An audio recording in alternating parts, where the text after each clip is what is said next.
It's Monday morning, and I got some eerie shit after watching Welcome to Derry. This is no fake shit right here.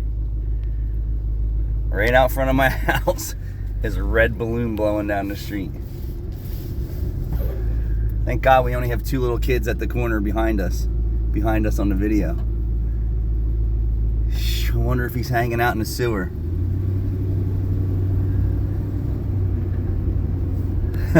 Yeah, so if you haven't watched Welcome to Derry and you're into it and Pennyway, check it out. It's a series. It's actually pretty good. Don't leave home without your proper protection.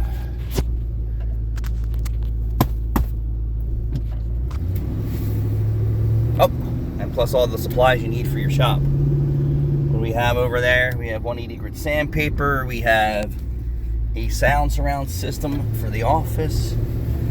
We have stick-on wheel weights.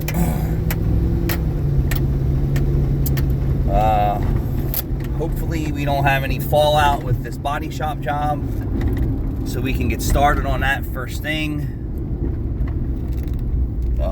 We have a warranty high pressure fuel pump from AC Delco that made it a year. Every week, almost every week, not every other week, I have some type of new defective part that doesn't make it out the door, or it's back in a few months, like Erico said. And it's just the industry now. This is how bad it's getting. It's not because we're buying the cheapest parts we absolutely possibly can for you. I try and buy from the best aftermarket vendors to provide the customer with an affordable solution, other than ordering something from the dealership that's possibly already discontinued because the vehicle's 10 years old, or the price of it is ridiculous. So, like Eric O, I'm sure he has certain product lines he trusts. I trust nothing for EVAP aftermarket. Nothing, unless it's a car that has a 1990 or early 2000s EVAP system, and barely at that would I trust that. I mean, we even had a newer Ford F-150 that the gas cap wasn't available already. 10-year-old F-250, I think it was.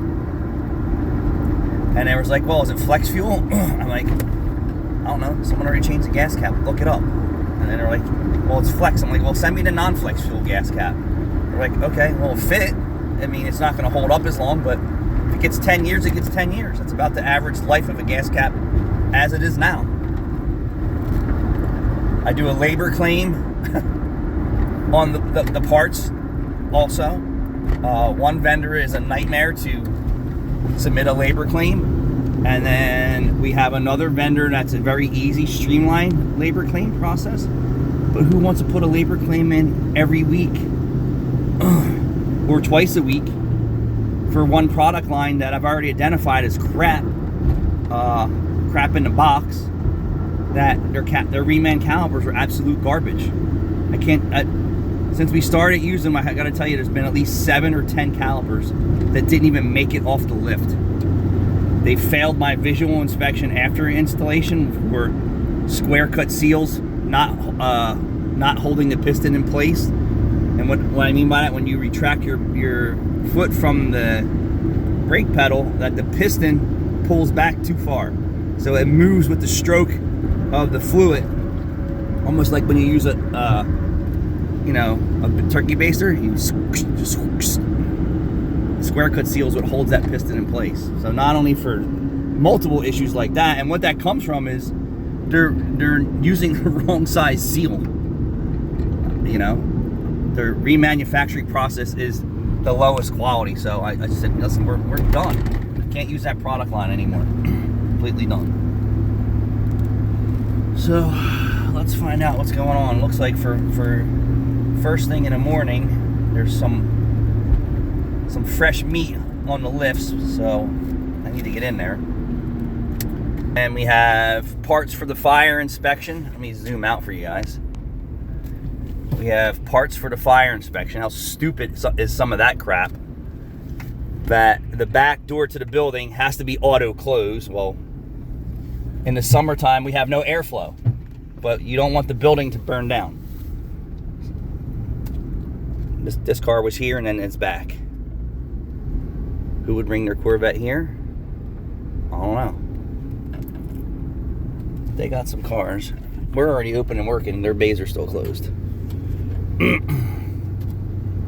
Yeah, so the parts issues is very annoying. Plenty of parking spots instead of you parking in the middle of the parking lot.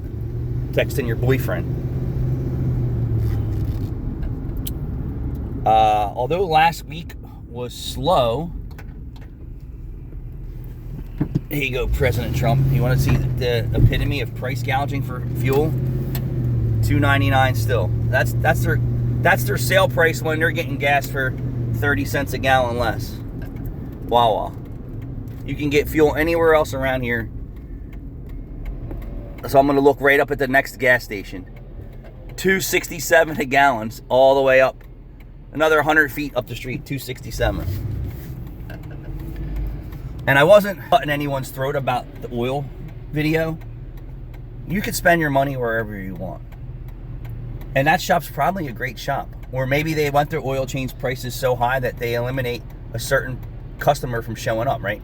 I hear a lot of other shops and owners saying the same thing. Like, listen, dude, we don't want to deal with that. Our price is our price. You don't like it, hit the road, go someplace else. There's plenty of other shops out there to do that. So one, it may be strategic for one reason because of the area, or two, that it's strategic as well as he's protecting his bottom line. And if he's doing any work on anyone's car, he's making sure he's getting paid for it. Changing oil is a very, very low profit and high risk responsibility service. And in this area, it seems like nobody wants to pay more than $60 for an oil change. I don't know. I've called Ford dealerships, oil changes are $200. So called Mitsubishi's dealership too, and a bunch of other dealerships. They don't care. $220 an hour, half hour for an oil change, $110 plus materials. What mechanics do an oil change for less than a half hour today? Nobody. Walk out to the parking lot, get in, do all the paperwork, do all this, do a video, get the shield off if it comes off, check the whole car over. No.